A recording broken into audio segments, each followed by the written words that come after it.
안녕하세요. 오늘 더운 날인데 이렇게 올라오시느라고 힘들시진 않으셨나 모르겠네요. 갑자기 여름이 된 것 같아요. 저는 그래도 오늘 환하고 이렇게 쾌청 하여튼 밝아서 좋습니다. 저는 밝은 날, 특히 바람 부는 밝은 날 좋아하거든요. 저는 소개받은 고인석인데요. 뭐 제가 어떤 사람인지는 그렇게 중요할 것 같지는 않고요. 그래도 오신 분들이니까 뭔가 들을 게 있다고, 있지 않을까라고, 긍정적인 기대를 가지고 오셨으리라고 생각을 하고요. 들을 게 없는데 갈 일은 없으니까 말이죠. 그래서, 오신 기대에 최대한,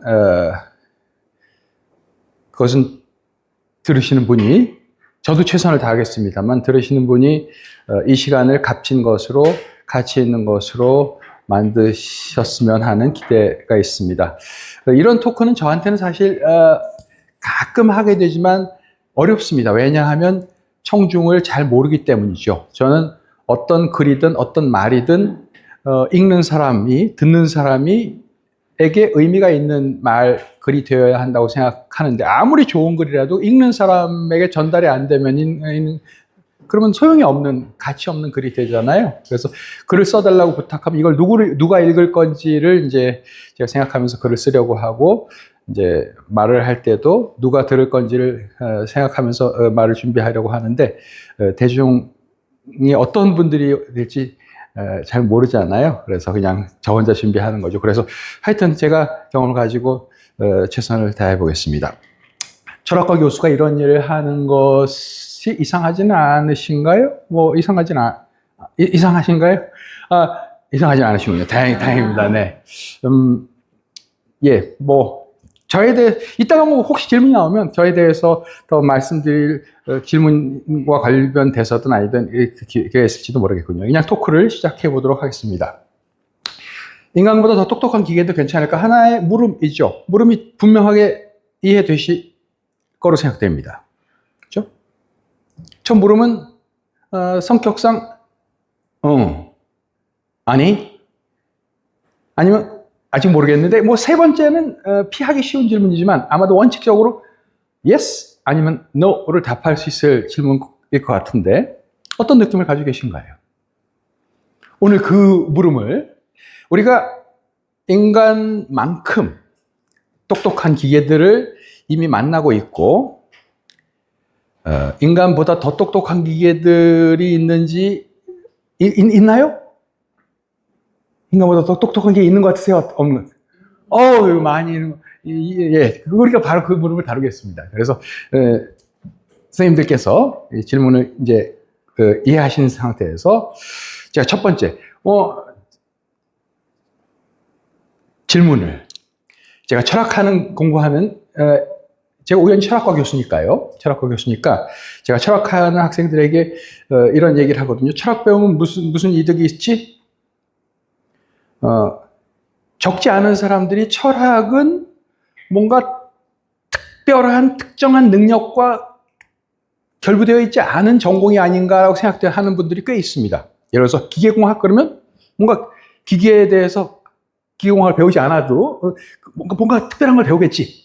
근데 철학은 뭘 배우지? 라는 의심을 하는 분들이 꽤 있거든요. 그래서 전 학생들에게 자네들이 철학과를 졸업하면 무슨 능력이 생기는지를 스스로 알고 있어야지 를 의식하기를 기대하는데, 이거 쉽지 않은 일이죠. 그런데 저보고 하나 말해보라면 물음을 다루는 능력이라고 저는 생각합니다. 물음을 가지고 노는, 물음을 다루는. 물음을 잘 다뤄야지 우리가 아직 답하지 못한 중요한 물음들에 대해서 답하는 일도 할 수 있거니와, 물음들 중에서 더 중요한 물음과 덜 중요한 물음들이 있거든요. 저는 그렇게 생각합니다. 그래서 더 중요한 물음을 더 시급하게, 열심히, 더 많은 사람의 힘을 다해서 다루고, 덜 중요한 물음들을 미루어도 되는데, 그것이 경제성이죠. 그걸 하려면 더 중요한 물음과 덜 중요한 물음을 구별할 수 있어야 되고, 또 한 가지, 제가 가끔 학생들에게 던지는 물음인데요. 어떤 물음을 던져두고 이 물음을 답하려면 무슨 일을 해야 하지? 예, 제가 좋은 예를 가져왔으면 좋을 텐데, 이 물음을 답하려면, 물음에 답하고 싶어요. 그런데 이 물음에 답하려면 우리가 실험을 해야 하는지, 아니면 그 물음에 담긴 개념들을 가지고 열심히 뭔가 생각을 해야 하는지, 아니면 실험은 이제 어떤 대상을 가지고 하는 거죠. 내 머릿속도 아니고 사람들의 의견을 물어서 다수결에 따라야 돼요. 물음 중에는 어떤 물음은 실험을 해야 하는 물음도 있고, 어떤 물음은 정확하게 생각을 해서 답을 해야 하는 물음도 있고, 어떤 물음은 사람들의 의견을 물어서 정해야 하는, 답을 해야 하는 물음도 있고, 다양한 물음들이 있어요. 근데 그 물음을 어떻게 답해야 하는지를 계획할 수 있는 거, 전 굉장히 중요한 능력이라고 생각하거든요. 뭐 어느 전공을 해도 그런 능력들을 아마도 어떻게인가 그렇게 되겠지만, 저는 철학을, 그래서 지금 잠시 철학 공부라고 생각하시고 물음을 이렇게 한번 다뤄보도록 하겠습니다. 물음을 다루는 능력이 중요하다고 생각하실 것 같아서요. 기가 인간 어느 편이 똑똑한가요? 제가 물어봤고, 이제 이건 첫 번째 물음이니까 제가 이 물음을 답하기 위해서 뭔가 비교를 하고 있죠. 그렇죠? 인간과 기계를 비교하고 있죠. 근데 비교의 양쪽이 어떤 걸 생각하시나요? 제가 한번 제시해 볼게요. 혹시 이분이 누군지 친숙하지 않으시죠? 이분은 데네트라는 철학자입니다. 데니얼 데네트라는 선생이고요. 제가 실제로 만나본 사람 중에 제일 똑똑한 편인 것 같아. 뭐 제가 등수로 1, 2등 매기는 건 아니지만, 아유, 정말 똑똑하군 하고 감탄했던 분, 네, 얼마 전에 돌아가셨지만 이제 인지과학자이고 인지철학자인 데니얼 데네트 선생이 있고, 이분 누군지 아시죠? 작가 한강 씨. 이거 뭔가요? 사람 아니죠? 기계군요. 재봉틀도 기계인가요? 물론이죠. 재봉틀 기계죠. 재봉틀 똑똑한가요? 글쎄, 재봉틀이 별로 똑똑하다는 생각 해본 일이 없는데, 이거는 아마 잘 모르겠지만, 딥블루라는 그런 체스에서 인간을 이긴 그런 컴퓨터입니다. 체스에서 컴퓨터. 그때 이세돌 구단이 요 근처에서, 이 광화문에서 알파고하고 대국을 했을 때도 사람들의 관심을 끌었고, 사람들이 이세돌이 결과적으로 졌을 때 굉장히 충격을 받았지만, 미국에서 카스파로프랑 이 딥블루가 대결해서 카스파로프가 아슬아슬하게 졌을 때도 그 객석, 마지막 대국을 지켜보는 객석의 반응을 찍은 사진인데, 사람들이 경악을 하는 사람들이 있더라고요. 이런 일이 일어나다니, 그건 이미 한참 지나간 얘기입니다. 이거는 TV 드라마에 나온 거지만 아주 똑똑한 자동차거든요. 우리 한국에서는 전격 제트 작전이라고 이렇게 TV 들어갔고요. 아마, 하여간. 이거는 모차르트입니다. 굉장히 똑똑한 분들을 모셔놨는데, 우리가 인간과 기계를 비교한다면 누가 똑똑한가를 비교하는 게, 누구랑, 그럼 대표 한강 작가랑 비교해야 되나? 한강 작가의 똑똑함을 뛰어넘는 기계? 그거 어떻게 하자는 거야?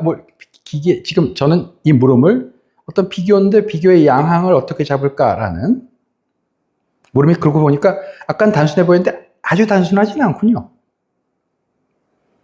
제가 이 물음을 그래서 이렇게 한번 바꿔보겠습니다. 특정한 사람이 아니라 똑똑한 사람들 다 모아놓고 여러 면에서 가장 똑똑한 사람들을 다 모아놓고서 이 각각의 똑똑한 사람들의 능력을 전부 뛰어넘는 그런 하나의 기계가 생겨날 수 있을까요? 그러고 나니까 도전이 더 어려워진 것 같아요. 그렇죠? 이 물음 이해하시나요?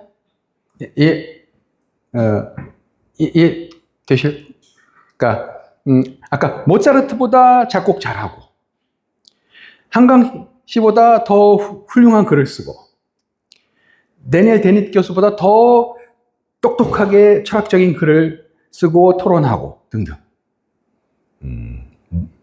그런 기계가 있나요? 아까 똑똑한 기계 있는 거 저도 공감하는데, 그런 기계는 또 아직 못 본 것 같아요. 인정합니다. 못 본 것 같아요, 아직. 이건 말하자면 쉽게 말하면 다 잘하는 기계군요. 다 잘하고 전부 인간을 뛰어넘는 기계. 그런 거를 상상이나 하나요? 우리가? 상상하는 사람이 있습니다. 잠깐만요. 제가 질문 하나 넘어가서요. 그런 기계를 만들고 싶으신가요? 선생님들? 선생님, 그런 기계를 만약 돈과 시간과 모든 자원이 충분히 주어진다면 그런 기계를 그거 막 만들고 싶어. 아니시군요. 왜 내가 굳이 그런 기계를 만들어? 뭐라고요? 잘 팔릴 것 같다. 와우. 그렇군요. 뭐 하는데? 경제적이에요. 그렇군요. 온갖 건을 다 할 수 있다 그랬으니까, 집안일만 해도, 다른, 회사에 다른 업무 안 하든, 자, 너 집안에 필요한 일 다 해. 네가 나보다 잘하니까. 많이 팔면 굉장히 비싸겠군요, 그러니까.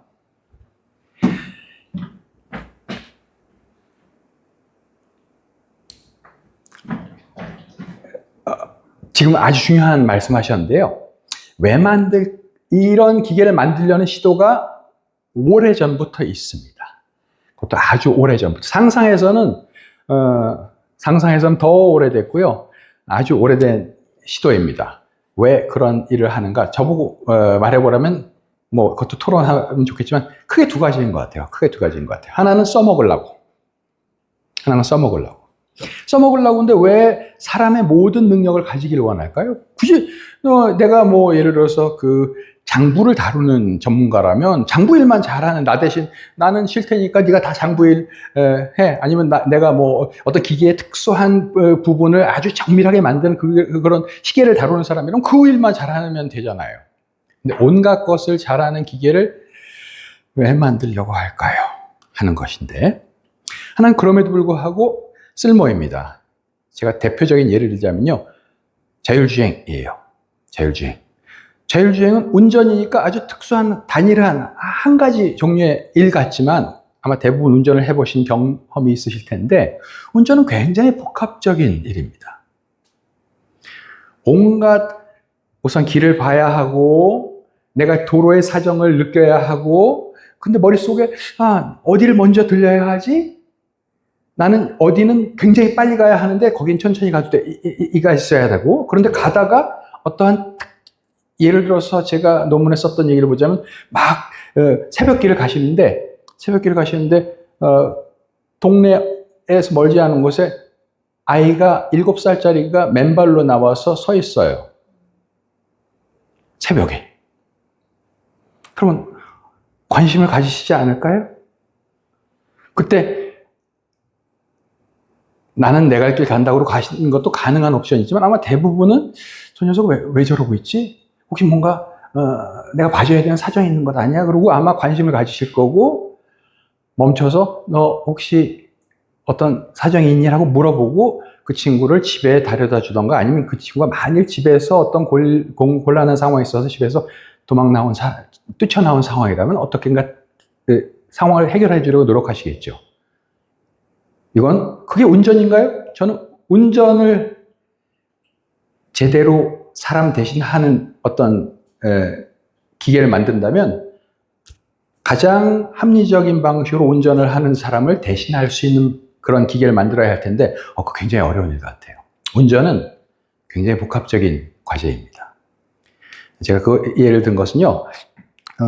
사람을 대신하게 한다는 것이 참 어려운 일이라는 걸 느끼고 사람을 대신하게 하기 위해서가 첫 번째 대답이고 두 번째 대답은 이것도 아주 오래된 욕심인데 조물주 욕구입니다. 그건 동서양을 막론하고 기독교의 전통뿐만 아니라 우리가 우리 비슷한 존재를 만들어냄으로써 하나의 어떤 초월적인 조물주에 해당하는 지위를 가져보려는 욕심은 계속해서 있어 왔던 것 같아요. 제 생각에는 아주 똑똑한 즉 인공지능이라고 우리가 부르는 인공지능이 로보틱스와 결합이 되어야지 아마 이런 기계들이 나올 텐데 인공지능이라고 부르는 그 커다란 노력을 이렇게 추동해온 두 가지 힘이 하나는 우리 대신 재미나게 일을 할 수 있는 충분히 안전하고 재미나게 일을 할 수 있는 그런 인공물을 만들겠다는 욕심과 그리고 조물주구가 있는 것 같습니다.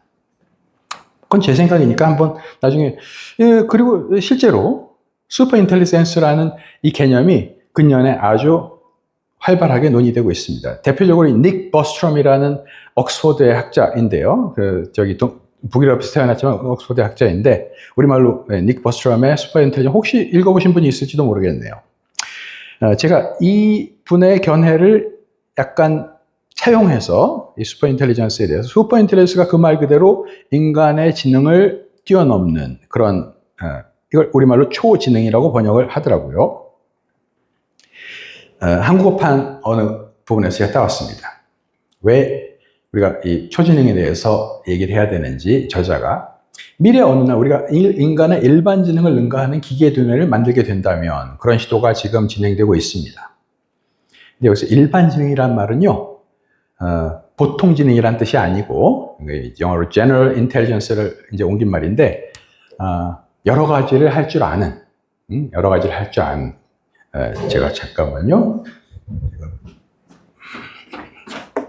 네, 여러 가지를 다 할 줄 아는 그런 지능을 일반 지능이라고 말하고, 네, 뭐 다목적 지능 이렇게 말할 수도 있겠군요. general intelligence입니다. 그런데 그런 지능을 만들게 된다면 이 새로운 슈퍼 인텔리전스, 즉 초지능이 당연히 매우 강력한 존재가 될 것이다. 우리 전부를 합친 것보다 더 똑똑하니까. 그렇죠? 이분의 얘기가 공감하실지 한번 궁금하군요. 마치 지금의 고릴라들의 운명이 그들 스스로가 아니라 우리 인간에게 달린 것처럼, 고릴라는 인간이 원하면 잡았다가 동물원에 넣을 수도 있고, 인간이 달리 원하면 야생에 그냥 지내도록 용인할 수도 있고, 그것이 적어도 인간의 결정권 안에 있다는 생각이군요. 그런 것 같아요. 고릴라들의 운명이 그들 스스로 아니라 인간에게 달린 것처럼 인류의 운명도 기계 초지능의 행동에, 기계 초지능이 결정하는 바에 의존하게 될 것이다. 마치 우리가 오늘날의 고릴라의 운명에 처하게 될 것이다. 이건 굉장히 우울한 전망이군요. 근데 우울한 전망인데 왜 그걸 만들려고 하지? 그래서 계속 하겠습니다. 이분이 초지능을 이렇게 정의합니다. 저는 이 정의가 굉장히 쓸만한 정의라고 생각해서 사용하고 있습니다. 한번 학자의 글이니까 그러나 이해가 가능한 표현 같아요. 실질적으로 모든 관심 영역에서 인간의 인지 능력을 뚜렷이 상회하는 인공지능. An intelligence that greatly exceeds the cognitive performance of humans in virtually all domains of interest. 여기 cognitive performance는요, 그냥 가진 능력이 아니라 진짜 보여줘. 아주 오래전 영화에서 그런 보신 일이 있을지 모르겠지만, 아마데우스라는 영화에서 이제 모차르트가 그 황제를 만나러 갔는데, 한 번 듣고서, 악보를 줄게. 그러니까, 괜찮아. 악보 필요 없어요. 제 머릿속에 다 있어요. 그랬더니 황제가, 제가 엉뚱한 영화 얘기했어요. 죄송합니다. Show us. 그러고 있거든요. 보여봐. 그 악보가 네 머릿속에 있다는 걸 보여봐. 그러니까 모차르트가 앉아서 그걸 치죠. 예. 근데 이거는 그러니까, 인공지능이 실제로 할 줄 아는 걸 우리에게 보여줄 수 있는, 그런데 인간이 관심을 가지는 모든 영역에서 그런 영역이 어떤 게 있을까요? 대표적인 예를 들어보자면 계산 능력이 있고요. 이제 뭐 마음에 드실지 모르겠지만 이제 학자들이 대표적으로 인지과학을 하는 분들이 언어가 있고요. 언어 챗GPT 써 보시는 분들 꽤 있죠. 그렇죠? 요즘에는 구글 검색을 해도 제미나이가 먼저 뜨지 않습니까? 많은 경우에. 창의성은 뭔가요? 창의성. 지금 짙은 색은 현재 인간이라고 이제 이게 대략적인 평가이지만, 아직 언어 이해는 인간만큼 안 됐지만 거의 따라왔다. 뭐 이런 평가군요. 그렇게 생각을 합니다. 감정도 우리 정신이 할 수 있는 그 중요한 능력, 감정을 이해하는 것도 그렇고 표현하는 것도 그렇고, 감정을 이해하는 것과 표현하는 것은 서로 다른 능력이죠. 연결되어 있지만, 기계에게 감정을 이해시킬 필요가 있을까요? 감정을 이해하는 기계, 우리가 같이 사무실에서 동료로 일하는 어떤 로봇들을 만든다면 내 감정을 알아먹는 기계를 만들고 싶을 겁니다. 내가 기분 나쁠 때 자꾸 나한테 말 걸거나 그러면 사뭇 방해될 거 아니에요. 그렇죠? 그래서 감정을 이해하는, 감정을 표현하는 기계는 어떤가요? 그것도 원하고 싶으신가요?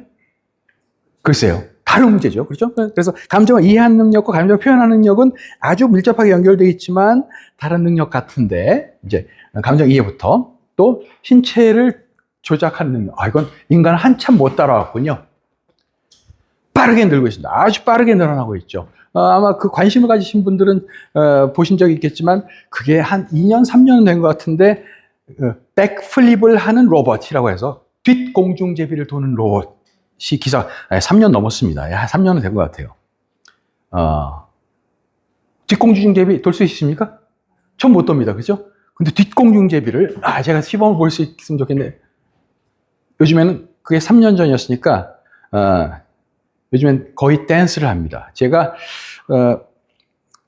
이 일을 시작하게 된 것이 즉 도대체 똑똑한 기계, 똑똑한 인공물이라는 주제에 관심을 가지게 된 것이 2008년 가을이에요. 우연히 제가 관심을 가지게 된 것이. 그 전에는 저는 과학 철학이라는 분야를 하는 연구자, 학자였고 지금도 그러한데 이 인공지능이나 기계 영역의 기계에 대해서 관심을 가진 사람은 아니었습니다. 그런데 2008년 가을에 로봇 윤리 현장이라는 것을 만드는 모임에 제가 불려갔습니다. 꽤 오래됐죠? 2008년은 우리나라가 그런 일에 이미 2008년에 2007년에 그게 시작한 팀이었거든요. 근데 하다 보니까 철학하는 사람이 좀 뭔가 더 의견을 내줬으면 좋겠다라는 요청이 있어서 제가 보충으로 2008년 가을에 들어갔던 거고요. 그러면서 저 처음에 거기 갔을 때는 이거 마치 공상과학 얘기하는 것 같고 난 별로 재미없을 것 같아 라는 그런 정서를 가지고 그 모임에 갔었습니다. 그리고 처음에 그런 정서를 가지고 발언을 하고 그랬었는데 제가 한 6개월 정도 그 팀에서 그것은 그 당시에 산자부라는 부처하고 하여튼 산자부라는 부처하고 기계공학 분야의 기계 제어 분야의 학회가 이제 협력을 하면서 여러 심리학, 철학, 사회과학, 경제학, 정책학 여러 분야의 학자들을 이제 팀으로 모아서 이제 만든 팀이었는데 하면서 이거 생각보다 중요하군. 그리고 철학이 여기서 할 일이 분명히 있을 것 같아 라는 느낌을 제가 가졌습니다. 그 모임은 로봇 윤리 현장을 만들어서 발표하는, 국내에도 발표하고 영어본 만들어서 세계에 발표하는 그런 목표를 가진 팀이었는데, 아주 구체적인 분명한 목표를 가진 팀이었는데 그 일을 하지 못하고 해산됐어요. 그 이유가 이 초본이 있었습니다. 지금도 아마 초본이 어딘가 돌아다니고 있을 텐데, 초본을 우리가 내놓는 것이 현명한 일이 아니다라는 인식에 상당히 공유가 됐어요, 위원들이. 그걸 갖다가 이 산자부 관리가 이상하게 2006년인가 이탈리아의 커다란 로봇 공학회에 가가지고 왜 그런 일을 하게 됐었는지 난 그 맥락은 모르겠지만 공언을 했었거든요. 대한민국이 로봇 공학의 1등은 아니지만 로봇 윤리라는 것을 우리가 선제적으로 해가지고 로봇 윤리에서 앞장선 어떤 모습을 보여주겠다라는 약속을 관리가 했었고요. 중견 관리가 했었고 그 약속을 실제 실현하기 위해서 이제 팀이 만들어서 진행됐던 것인데 그 산자부 입장에서 아쉽게도 그 일이 이제 무산됐던 거죠. 그런데 그 마지막 단계에서 사람들이 자꾸 돌아오게 되는 질문이 있었어요. 제가 옛날 얘기 그래서 잠깐 하고 싶군요. 그게 그러니까 이거 발표하지 않는 게 더 좋겠습니다라는 결론에 이르기 전에 이제 사람들이 그게 무슨 물음이었냐면요. 저한테 그게 아주 개인적으로 흥미로운 경험이었거든요. 그런데 말이죠. 도대체 로봇이 뭐죠? 그런데 거기 로봇 공학 하는 분이 있고, 제어공학이 로봇 공학이라고 할 수도 있죠. 기계공학 하시는 분도 있고. 근데 말이죠. 우리가 계속 몇 달 동안 로봇 얘기를 하고 있는데, 로봇 윤리가 뭡니까? 로봇은 이러이러한 규범을 지키도록 만들어져야 한다. 이런. 그런 규범을, 룰을 정하기 위해서, 기본적인 룰이 뭐가 있는가를 정하기 위해서 모였는데, 얘기를 하다 보니까 그게 아주 분명하지 않다는 것을 느꼈습니다. 로봇 윤리는 로봇을 규범하는 윤리니까 로봇의 범위가 분명하지 않은 상태에서는 이건 진짜 이상한 일이 될 것 같은데, 그러다 보니까 공부 좀 더 합시다 라는, 그게 뭐죠? 라는 질문이 굉장히 간단하면서도 그게 우리를 흔드는 질문이거든요. 그리고 중요한 질문. 답을 분명히 할 수 없을지라도 자꾸 따져봐야 되는 중요한 물음입니다. 그런 물음을 묻잖아요. 도대체 인간이 뭐지? 라는 물음을. 인간을 인간 되게 만드는 것, 인간을 인간 아닌 것과 구별하는 그 핵심이 뭐지? 아, 너 온갖 장기를 다 바꿨고 지금 네가 지금 거의 기계지만 그럼에도 불구하고 네가 인간인, 혹은 너는 온갖 생체 물질로 만들어졌는데 그러나 너는 인간은 아니야 라고 우리가 어떤 존재에게 앞으로 미래에 말하게 된다면, 인간과 인간 아닌 것을 구별하게 만드는 그것이 뭐지? 라는, 그게, 그런 물음을 영어권 사람들은 Socratic question이라고 말하거든요. 그게 뭐지? 그게 뭐지? 철학 Socratic question의 대표적인 유형들이 있지만 그 중에 이제 가장 핵심 유형이 그게 뭐지? 물음. What is X라는 꼴의 물음이죠. 저는 중요한 물음이고, 철학하는 친구들에게 이제 자꾸 그런 물음을 잘 다룰 수 있는 능력을 길러주고 싶은데, 약간 기억을 해보죠. 기억을 해보겠습니다. 이세돌, 저는 기억납니다. 관심이 있었거든요. 처음에 당연히 이소드르지 였습니다. 그렇지 않아? 기억나시죠? 그러다가 확 분위기가 바뀌었죠. 이세돌 스스로도 이기는 게 문제가 아니야. 5대 0이냐, 한 판이라도 내주냐가 신경 쓸 뿐, 이런 얘기를 했었는데, 나중에 창피했겠죠? 그러나 저는 충분히 이세돌이 이렇게 생각했을 만한 이유가 있고, 왜냐하면 알파고를 충분히 공부했다고 생각했거든요. 그러나 알파고가 얼마나 빠르게 점점 똑똑해지고 있는지를 몰랐을 뿐이죠. 알파고가 이세돌을 이긴 다음에 커제는 이세돌은 그래도 이상한데 뭐 될까 말까 이런 느낌으로 줬지, 커제는 당시 세계 챔피언이었는데 이세돌은 당시 세계 챔피언은 아니었지만 최고 수준이었지만 커제는 완전히 납작하게 깨졌습니다. 완전히 납작하게 올 지경이었죠.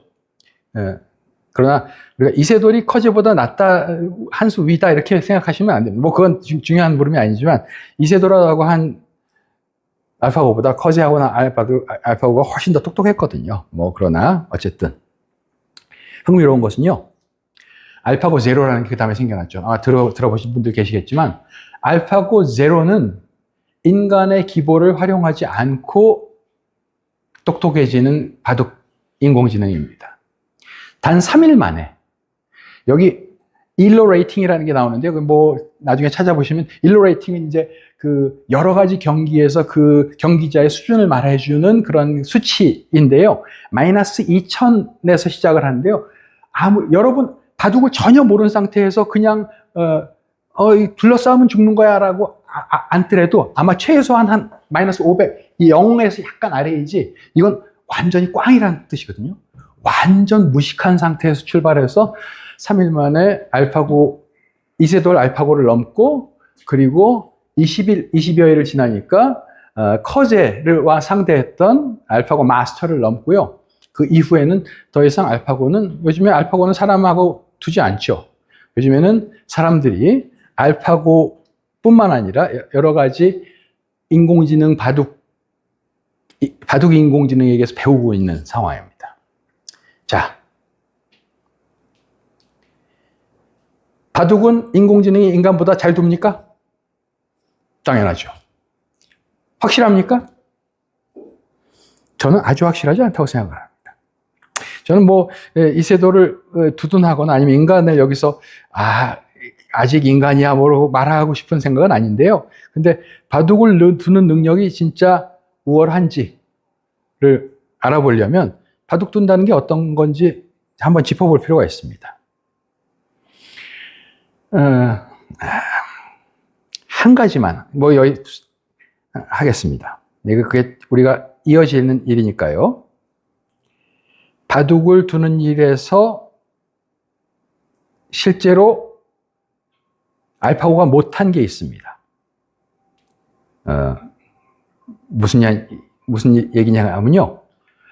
알파고가 한 일이 지금 알파고에 대해서 기억을 되살려 주시기 바라고. 그때 이런 장면이, 잠깐만요, 제가, sorry. 예. 알파고가 어디 있습니까? 알파고 어딘지 아세요? 한때 이 사람이 알파고 아니야 이렇게 그 우스갯소리가 나오게 됐지만 이 분은 이제 아자황이고요. 이제 이분이 판후이라고 알파고 처음에 훈련할 때 이제 알파고의 훈련을 이제 주도했던 분이고, 알파고는 바둑판을 보지도 못했습니다. 아십니까? 우리가 바둑을 두려면 어떻게 해야 돼요? 상대와 마주 앉아서 가운데 바둑판을 놓고 어디 바둑돌이 놓이는지 봐야 되죠. 그렇죠? 뭔 얘기야, 당신? 알파고는 바둑판을 보지 못했습니다. 바둑판에 어디에 놓여 있는지를 입력을 해줬죠. 그게 무슨 차이야? 아무 입력해 주는 게. 그러나 바둑판을 보고 바둑돌을 놓은 것도 알파고가 아닙니다. 바로 그것이 아자황 선생이죠. 그래서 정확히 말하자면 알파고는 바둑을 둔 것이 아니라, 제가 말장난으로 이건 아니다라고 말하는 것이 아니라 정확히 말해야 한다는 것이고요. 알파고가 한 일은 주어진 형세에서 어디에 놓으면 승리의 확률이 가장 높아지는지를 계산해서 그 높아지는 곳을 데이터로 알려준 것입니다. 그리고 그 데이터, 여기 놓으세요, 거기가 제일 확률이 높습니다를 인간이 실행한 거고요. 이것을 전부 기계화하는 것은 가능합니다. 바둑판은 19 곱하기 19여서 꽤 세밀하지만, 그러나 이른바 머신 비전 혹은 컴퓨터 비전이라는 기계 시각으로 그것을 다뤄서 어디 찍히는지를 보게 하는 것은 충분히 일도 아닙니다. 그러나 당시에 2016년 당시에 그것은 알파고의 관심사는 아니었어요. 가능한 일이었지만 알파고가 한 일은 바둑판을 본 일도 아니고 바둑알을 놓은 일도 아니고 단지 계산뿐이었습니다. 그러니까 이걸 다 해야지 바둑 두는 거죠. 그죠? 저는 2016년에 알파고에게는 바둑 뒀다는 그건 충분히 용납할 수 있는 어법이긴 하지만 바둑 뒀다라는 저는 인정은 정확하지 않다고 봅니다. 제가 지금 말씀드리는 것이요, 기계를 인간처럼 만들기 위해서 우리가 넘어야 될 산들이 있는데, 그 산들이 아주 간단하지 않은, 지금 막 똑똑한, 지금 현재 제일 똑똑한 사람들이 인공지능에 많이 매달려 있으니까, 그러니까 아마 하나씩 풀려갈 텐데, 그러나 이런 문제들을 넘어야지 진짜 인공지능이 인간을 넘는구나 라고 할 수 있다. 그 산들이 어떤 것이 있는지 한번 꼽아보려고 합니다. 제가 생각할 때 중요한 산 3가지를 꼽아보겠습니다. 첫 번째는 세계를 지각하는가. 지각한다는 말은 보고, 듣고, 촉각하고 이런 거죠. 감각 기관을 통하여 대상을 인식한다고 그것을 말하더라고요. 예, 영어로 perception, perceive 하는 거죠. 예, 알파고는 바둑판 못 봤습니다. 알려줬어요. 아까 언급했던 자율주행하려면 봐야 되죠. 그렇죠? 자율주행이 아주 기계 시각을 발달시켰습니다. 그리고 상당히 높은 수준의 기계 시각 기술에 도달했습니다. 그리고 이러한 개념은 이게 인공지능 현대적 접근이라는 교과서에 나오는 그림인데요. 단순하지만 어떤 기계를 만들고 싶으냐 하면 세계를 지각하고 시각으로 그 정보를 받아들이고 자기가 지각한 내용을 바탕으로 해서 세계의 행동을 하는, 왼쪽으로 오른쪽으로 브레이크를 밟고 하는 등이죠. 우리 걸어 다닐 때도 그렇게 하잖아요. 그렇죠? 이러한 기계를, 이걸 또 에이전트라고 말하는군요. 에이전트, 또 행위자라고 말합니다. 를 만들고 싶은 겁니다. 이 그림은 사실은 아주 오래된 그림의 현대판입니다. 저자들이 그걸 인용했었는지는 제가 기억이 안 나지만요. 이거 많은 사람들이 아주 명시적으로 알고 있습니다. 1920년에 야콥 폰 윅스퀴리라는 생물학자가, 독일 생물학자가 데오레티슈 비올로기라는 그 이론 생물학이라는 책에서 그림으로 썼고, 그리고 제시했고 아주 자주 인용되는 그런 그림입니다. 그 두 그림의 어떤 구조적인 비슷한 게 보이실지 모르겠군요. 사실은 윅스퀴리의 그림에는 하나가 더 들어가 있어요. 이게 이제 메르크 오르간이 이제 지각을 하는 기관이라는 뜻이고요. 한들룸스 오르간이 이제 행동을 나타내는 기관, 행동으로 옮기는 기관이라는 건데, 요 화살표는 그 앞에 그림에는 없었거든요. 요 화살표는 뭐냐면 이게 이제 동물은 이런 방식으로 작동한다는 건데, 그림만 구경하시면 되겠고요. 근데 행동을 하면서 행동에서 나타난 결과가 다시 지각을 움직이기도 한다. 지각에서 행동으로만 일방으로 가는 것이 아니라 행동으로부터 지각에 영향을 미치는 요소도 있다라는 똑똑한 그런 되먹임의 그 구도까지 파악했던 윅스퀴리죠. 예, 예, 그냥 역사적으로 윅스퀴리 한번 들어보면 전 좋을 것 같습니다. 예. 그런데 사람처럼 보게 만드는 것이 쉽지 않다는 것, 제가 두 가지 항목을 언급해 보겠습니다. 이게 MIT 미디어 랩, 아주 똑똑한 사람들 많이 모이는 여러 번 인용되는 그런 미디어 랩에서 있었던 일인데요. 자동차를 인식시키려고 노력을 했었어요. 사진 보여주고 고양이 골라내는 거, 이런 거 아주 쉬운 일이거든요. 근데 그게 한 1990년대에는 그게 아주 과제였고, 이제 그런 일이 벌어지던 상황에서 나타난 일입니다. 느닷없이 이 사진을 띄웠는데 자동차라고, 자동차 있음 나왔어요. 야, 무슨 얘기야? 너 자동차. 그랬더니 자동차를 여기서 찝었어요. 인공지능이, 컴퓨터 비전이. 왜 그런가 봤더니 실제로 자동차가 있었습니다. 정확히 말하자면 자동차가 있었던 게 아니라 자동차로 해석될 만한 그런, 자동차로 보이세요? 자동차로 해석될 수도 있을 그런 모양이 있었고, 자동차야. 아마 저게 어떤 특정한 맥락에서는 실제로 자동차였을 수도 있죠. 그러나 여기에 자동차가 있을 수는 없습니다. 이건 호수의 물결이니까요. 그렇죠? 이게 아주 좋은 예인지 모르겠지만, 인공지능은 우리가 당연하다고 생각하는 맥락을 알지 못할 때가 자주 있습니다. 흥미롭게도 우리가 언제 걔네가 알고 언제 모르는지를 잘 몰라요. 예, 제가 잘 전달했나 모르겠군요. 우리가 어느 때 걔네가 바보가 된다는 걸 알면 그 지점을 잘 가르쳐 줄 텐데, 언제 멍청하고 언제 똑똑한지 아직 잘 모릅니다. 하나 예를 들어 드릴게요. 제가 최근에 들었던 건데,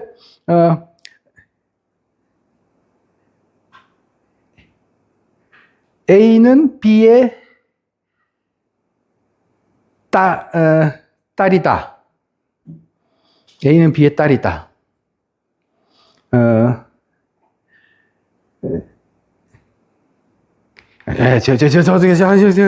제가 지금 하려니까. A는 B의 딸이야. 그런데, B는 여성이다. 그러면 B는 A의 뭐죠? 엄마군요. 그렇죠? 제가 쉬운 걸 복잡하게 말해서 헷갈리게 했나요? 우리한테는 그게 너무나 당연한 건데, 인공지능은 그걸 몰랐습니다. 최근에는 그게 챗GPT하고 대화하다가 이상한 일이 일어나는 것 중에 한 사례였거든요. 이런 일이 일어나면 금방 엔지니어들이 그걸 갖다가 이제 고쳐서 알려주는데, 어디가 구멍이 났는지 잘 몰라요. 첫 번째 항목, 얘네는 우리에게 당연한 맥락이, 엄마, 딸이면, 딸이 있고 그 위에는 엄마라는 거를, 남자면 아빠고 여자는 엄마라는 걸 모릅니다. 왜 그런 걸 모르지? 다음. A와 B는 색이 어떤가요? 아마 그림을 보신 분들이, 이 비슷한 그림을 보신 분들이 있을 테니까. A는 검정색 혹은 짙은 회색이고, B는 밝은 회색 혹은 흰색처럼 보이죠. 그렇게 보이시면 난 그런 분들을 정상이라고 생각합니다. 정상을 사용하면 위험한가요? 근데 아마 보신 적이 있겠지만 A와 B의 색깔은 같습니다. 믿으십니까?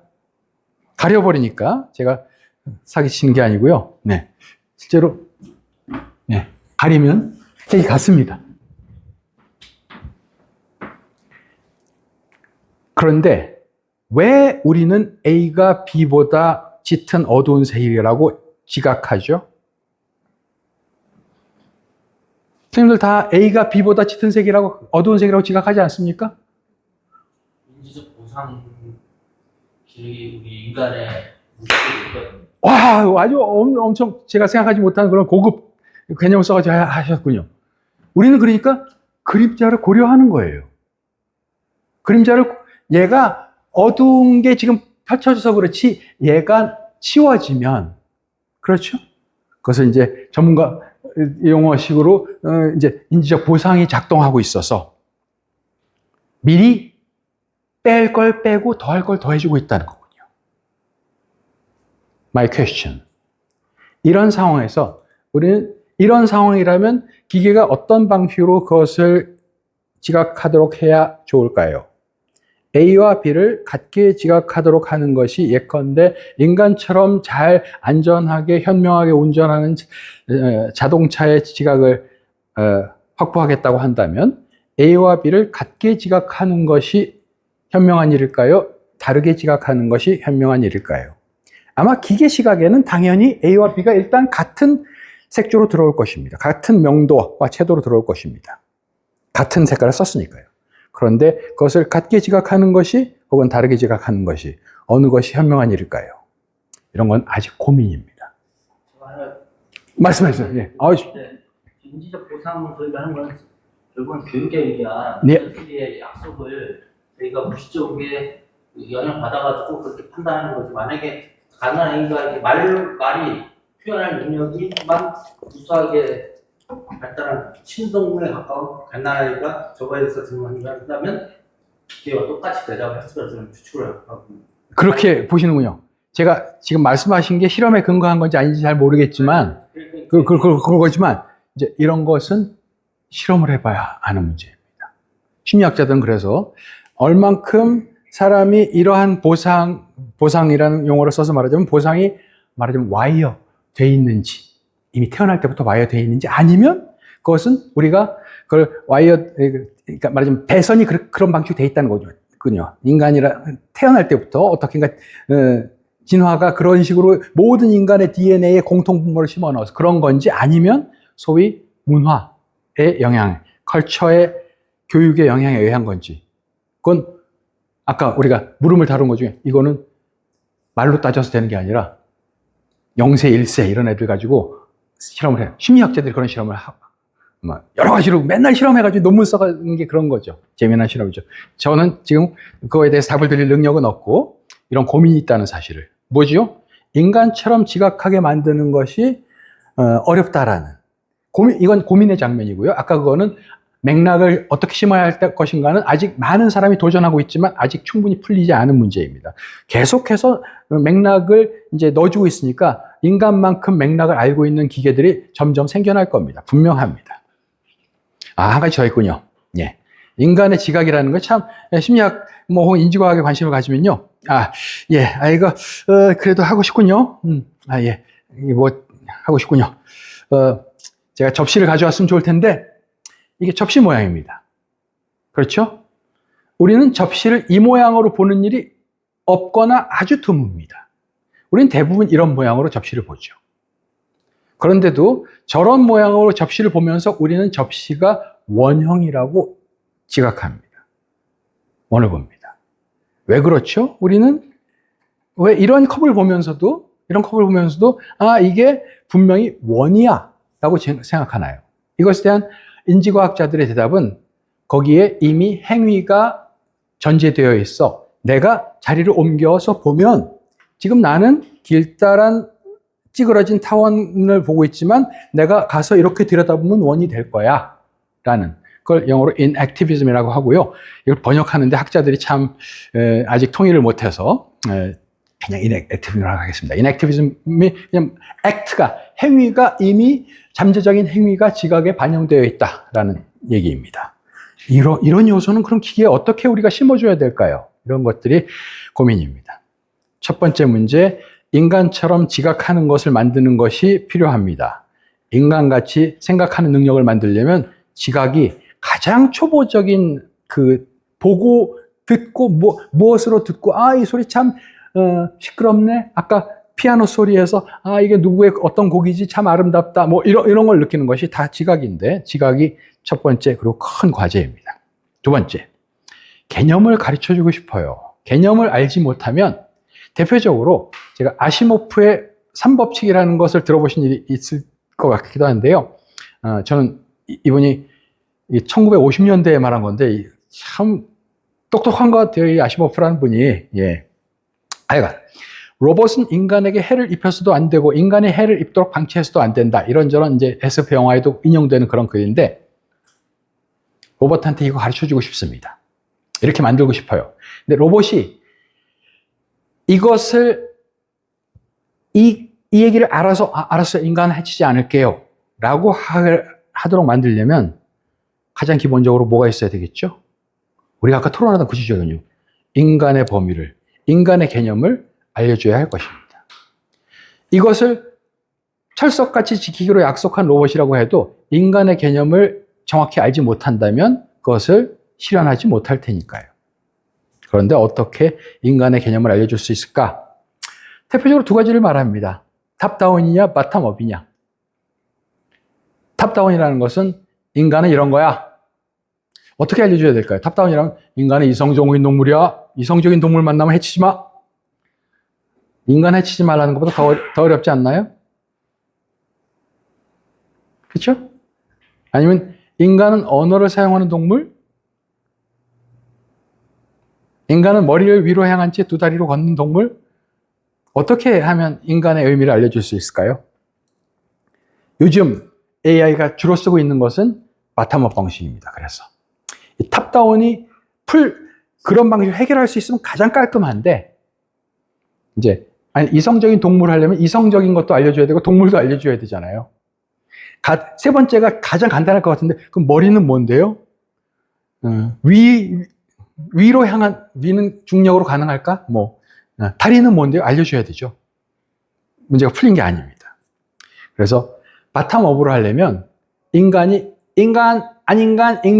알려줘야 되는데 그러려면 우리가 원칙적으로 걔네가 만날 수 있는 온갖 종류의 애매모호한 사례들을 우리가 예상하고 알려줘야죠. 아직 개념을 알려주는 것이 과제로 남아 있습니다. 넘어가겠습니다. 이것도 재미난, 근본적으로 제가 이 그림 보고서 재미났는데, 이게 유치원 학생들 푸는 문제 같더라고요. 이제 이게 세 세트입니다. 여기서 넷 중에 다른 거 하나 찝으라는 거잖아요, 애들. 누가 다릅니까? 얘가 달라요? 왜 그렇게 말씀하시죠? 저는 얘가 다르다고 생각합니다. 얘는 무섭고 얘네는 귀엽고 아닌가요? 제가 하는 얘기는 아마 당연히 그거죠. 분류라는 게 이제 개념이라는 것의 배후에는 분류가 숨어 있잖아요. 어딘가 나누는 거. 분류라는 거는 99.9% 인간의 결정이에요. 99.9%를 벗어나는 건 보통 학자들이 두 개를 꼽습니다. 자연에 박혀있는 분류 두 가지를 어떻게 꼽냐면 생물종, 하나는 화학종. 꼽는데 그것도 도전받아요. 도전받는데 아주 너그럽게 봐줘도 생물종하고 화학종 이외에는 다 우리가 정하는 거 아닌가? 라는. 그렇다면 자연에 진짜 박혀있는 분류를 따라서 플라톤이 그런 표현을 했거든요. 플라톤 선생님이 옛날에 자연의 마디를 따라서 잘라라 말을 했는데 자연의 마디 어디 있는데요? 이제 그런 물음을 묻게 되죠. 예. 제가 시간을 잘못 써서 그런지 끝으로 그래도 감정을 가진 인공지능을 만드는 게 요즘에 한 최근 10년 10년 전부터 아주 큰 화두입니다. 말하자면 사람과 상호작용하는 그런 인공지능 혹은 그런 인공지능 로봇을 만들기 위해서 뭔가 감정을 넣고 싶거든요. 아까 사무실 상황 말씀드렸을 때 그렇게 공감하셨던 것 같아요. 사무실에서 나랑 같이 일하려면 내 감정을 읽을 수 있어야 되지 않을까 하는 건데, 예, 그래서 감정을 가지도록 만드는 것이 사용자에게 도움이 된다는 것이 일반적인 인식입니다. 근데 제가 질문 하나 또 던질게요. 감정을 가진 것과 감정을 가진 것처럼 철석같이 보이는 것은 다른가요? 어떤 배우로 생각해 보시면 기가 막히게 엄마를 잃은 슬픔을 막 절절하게 연기해요. 그러면서 그걸 보면서 엄마가 돌아가신 분은 나 엄마 돌아가셨을 때를 생각하거나 엄마 있는 사람은 엄마가 돌아가시면 어떡하지 막 하여튼 생각을 합니다. 그 여배우는 엄마 잃은 슬픔을 느끼고 있을까요? 선생님 어떻게 생각하세요? 느끼고 있을 것 같은데. 느끼고 있을 것 같아요. 선생님 어떻게 생각하세요? 느끼고 있을 것 같아요? 근데 어떻게 엄마가 돌아가시지 않고 어떻게 엄마가 돌아가신 슬픔을 느낄 수 있어요? 그렇죠. 엄마가 돌아가신 것 같은 슬픔을 느낄 수 있지만, 저의 질문, 그걸 지금 따지는 것 중요한 게 아니라, 기가 막히게 감정을 느끼고 있는 것처럼 행동하는 존재를 볼 때, 그 존재가 진짜 감정을 가졌는지 아닌지를 어떻게 판단할 수 있을까요? 제 질문이 이해가 되시나요? 이 녀석이, 너 로봇인데, 진짜, 빵긋빵긋 웃고 하는 거 보니까, 너 진짜 감정은 있구나. 아니면, 기가 막히게 만들었군. 야, 어떻게 이렇게 기가 막히게 만들었지? 야, 정말 재주가 좋군. 어떻게 생각하세요? 제가 최근 어느 서평에서 이거 어려움, 저한테도 답이 없습니다. 저한테도 도대체 이게 저는 차이가 있다고 생각하는데, 일단 차이가 없다는 것도 하나의 가능한 주장이에요. 100% 감정이 있는 것처럼 행동하는 것과 진짜 감정을 가진 것은 우리가 차별해서는 안 된다. 그것도 일부 학자가 가지고 있는 견해입니다. 그러나 상당수 학자가 그렇게 100% 흉내내는 것, 기가 막히게 흉내내는 것과 진짜 감정을 가진 것은 차별해야 된다고 생각을 하는데, 그런데 그 기준을 어떻게 잡아야 할까에 대해서는 아직 좋은 대답이 없는 상황입니다. 인간은 저는 진화의 역사를 거쳐온 많은 생물종 중에 하나이고, 전 진화가 굉장히 중요한, 오늘 우리가 주제는 아니었지만 우리의 스토리에 이제 배후에 있는 중요한 어떤 스토리, 배경이라고 생각해요. 예를 들어서 기계들이 옳고 그름을 판단할 수 있을까? 옳고 그름도 진화가 우리에게 넣어준 어떤 산물이거든요. 사회를 작동시키도록 하는, 그것도 100% 모든 학자가 공감하는 견해는 아닙니다. 상당수 학자는 옳고 그름이라는 어떤 인간 정신의 본성이, 즉 어떤 진화의 역사에 따라서 왔다 갔다 할 수 있는 것이 아니라 옳고 그름의 어떤 본질적인 것이 있다라는 학자들도 있고, 아니야, 그것은 역사의 산물이야. 예컨대 일부 일처를 오늘날의 대부분의 문화권이 당연하다고 여기고 있지만 역사를 볼 때 그것이 당연하지 않았잖아. 그래서 그것은 어떤 역사 속에서 어떤 것이 옳다고 우리가 결과적으로 채택하게 되는 결과적인 것이지 본질은 내 문제는 아니야 라는 이제 견해도 가능한데, 근데 이 녀석들은, 기계들은 그런 우리 같은이라는 것은 서로 부대끼면서 싫게도 하고 좋게도 하고 거짓말을 해서 손해도 입히고 거짓말을 해서 내가 이득도 가지고 때로는 거짓말하다가 망신을 당해서 이런 역사 속에서 차츰차츰 어떤 규범이 체화되는 것인데 그런 역사를 가지지 않았잖아. 그러므로 얘네들한테 우리가 그것을 넣어주더라도 그것은 우리가 가진 어떤 옳고 그름, 아름다움에 대한 그 감각과는 같을 수가 없어 라는 견해가 있고요. 저는 그것이 그럴듯한 견해라고 생각하는데, 그래서 어떤 또 희망이 있느냐 하면 이 녀석들에게도, 즉 제가 이 녀석들이라고 표현하는 것은 이제 똑똑한 기계들, 똑똑한 인공물들, 어차피 인공지능들끼리도 소통하려면 서로 신호를 주고받아야 하니까 신호를 주고받는 순간 그것은 이미 어떤 기계의 성질을 지니게 됩니다. 목소리 복잡하게 가지 말고 하여튼 그래서 이런 녀석들을 서로 상호작용하게 만들면, 즉 인간이 오랜 역사를 밟아오면서 전쟁도 하고 사랑도 하고 해온 것처럼 이 녀석들이 서로 부대끼면서 뭔가 사회를 형성하도록 하면 여기서도 자연히 어떤 규범이, 어떤 감정이, 우리가 가진 것들의 요소들이 생겨나지 않을까, 그런 기대를 합니다.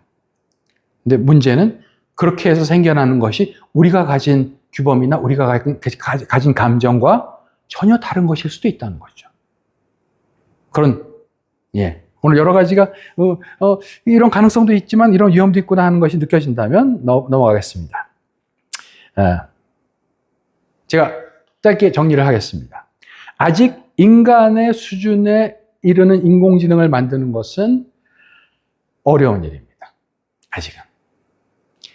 물론 분명한 것은 어떤 특정한 능력에 있어서, 예를 들어서 기억을 우리보다 잘하는 거는 뭐 말할 것도 없고, 특정한 능력에 있어서 인간을 뛰어넘는 지능은 이미 수두룩히 많이 있습니다. 그러나 인간처럼 제너럴 인텔리전스를 가진 지능을 만들 수 있을까? 아직도 그거 꼭 만들고 싶으세요? 라는 질문은 남아있어요. 그거 꼭 만들고 싶으세요? 저는 그 질문 자체가, 저는 과도한 희망이 거기 걸려있다고 개인적으로는 생각을 합니다. 특히 비용의 문제가 고려되지 않았는데요. 저는 그만큼의 투자 가치가 있는지 잘 모르겠어요. 그건 제가 뭐 이래라 저래라 할 문제는 아니지만 제 감각에서는 굉장히 많은 자본이, 상상할 수도 없을 만큼 많은 자본이, 그리고 아마 들어보셨겠지만 챗GPT 한번 돌리려면 상당한 전기가 들어가는데, 그런데 그만큼의 투자의 가치가 있는, 경제성의 관점에서 좋은 것인지 잘 모르겠습니다. 아마도 그 과정을 거쳐서 나타날 수 있는 그 더 좋은 산물은 우리가 투자한 자본보다, 그리고 우리가 거기다 넣어준 전기보다 훨씬 더 많은 것을, 훨씬 더 좋은 것을 우리에게 보상해 주리라는 기대가 있기 때문에 여전히 거의 모든 먹고 살 수 있는 모든 나라들이 거기 매달려서 지금 약진하고 있는 건 분명한데, 그 기대는 잘 모르겠어요. 경제성의 관점에서. 자, 그러나 제가 마지막으로 말씀드리고 싶은 것은, 인간의 기대에 인간의 수준에 못 미치는 인공지능이라고 해서 우리 마음대로 다룰 수 있는 것은 아닙니다. 여기 제가 어떤 위험을 말씀드리고 싶고요. 우리 같은 보통 사람에게 위험을 말한다고 해서 어떤 효능이 있을지는 모르겠지만 그래도 이제 위험에 대해서 말하고 싶습니다. 뭐냐 하면 키워드가 제어 가능성이에요. controllability입니다. 제가 제 말로 하는 것보다 최근에 작년에 노벨상 받은 제프리 힌튼 교수죠. 작년에 특이한 해였죠. 노벨 물리학상도 인공지능 하는 분이 하나 받았고, 그리고 노벨 화학상도 인공지능 하는 분이 받았고, 그래서 인공지능이 얼마나 과학의 학문의 영역에도 영향을 미치고 있는지가 잘 드러난 그런 해였는데, 노벨 물리학상을 받은 제프리 힌튼 교수가 이거는 노벨 강연은 아니고 노벨 뱅킷 강연, 즉 사람들 쫙 이제 저녁상 차려놓고 짧은 강연을 하는 장면에서, 그건 선생님들 돌아가셔가지고 한번 힌튼의 뱅킷 강연, 저녁 식사 강연 하면 아마 찾으실 수 있을 겁니다. 거기서 이런 말을 했어요. 그걸 제가 옮겨봤습니다. 이 앞에 거를 이렇게 그대로 옮겼다고 저는 생각을 하고요. 읽어보겠습니다. 불행히도 AI의 급속한 발전은 단기적으로 많은 위험을 수반합니다. 이미 인공지능은 사람들을 화나게 만드는 콘텐츠를 생성함으로써 분열의 메아리방을 만들었습니다. 그러니까 여러분도 정치적인 관심을 가진 분들은 자기가 보는 쪽 유튜브만 보잖아요. 그렇죠? 그걸 이제 메아리방이라고 맨날 듣던 소리 듣는 겁니다. 하여튼 그런 만들었습니다. 권위주의 정부에서는 대규모 감시를 위해서, 사이버 범죄자들은 피싱 공격을 위해서 AI를 사용하고 있습니다. 가까운 미래에는 AI가 끔찍한 신종 바이러스와 끔찍한 살상 무기를 만드는 데 사용될 수 있고, 이런 자율 무기가 사람을 죽이거나 불구로 만들 것입니다. 이러한 모든 단기적 위험은 정부들과 국제기구에 긴급하고 강력한 관심을 요청합니다. 이분이 인공지능으로 덕분에 노벨상 받은 분인데, 흥미롭게도 이거 다 이 말씀을 반겼을지 모르겠어요. 뭔가 인공지능을 쫙 올려주는 얘기를 했으면 할 수도 있지만, 제프리 힌튼 교수도 그렇고, 최근에, 누구예요? 요시아 벤지오 교수도 그렇고, 요시아 벤지오 교수는 관심을 가진 분들은 아마 이름을 든 적이 있을 텐데, 힌튼 교수는 오래전부터 이 위험에 대해서 많은 얘기를 해온 반면에, 벤지오 교수는 중립적이거나 그 플러스에 대해서 많이 말씀하셨는데, 벤지오 교수도 요즘에는, 이거 조심해, 이런 쪽으로 많이 이제 옮겨오셨더라고요. 하여간. 또한 우리보다 더 똑똑한 디지털 존재를 만들므로써, 그게 오늘의 주제였던 그 초지능이죠. 생길 수 있는 장기적인 실존적 위험도 있습니다. 제가 말씀드리려는 것이, 우리가 이런 것들을 제어할 수 있을지가 문제예요. 우리가 제어할 수 있으려면 저성장은 당연한데, 우리는 이해할 수 있는 만큼 제어 가능합니다. 우리가 이해하지 못하는 것을 제어할 수가 없어요. 당연합니다.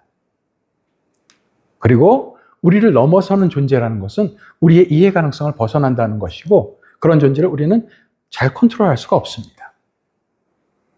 하지만 단기적인 제어 가능성이 불분명하지만 단기적인 이익에 마음을 둔 기업이 그런 아주 똑똑한 존재를, 모든 것을 다 뛰어넘는 것을 못 만든다 할지라도 상당 부분을 뛰어넘는 것을 만드는 순간 이미 컨트롤러빌리티가 이제 깨지죠.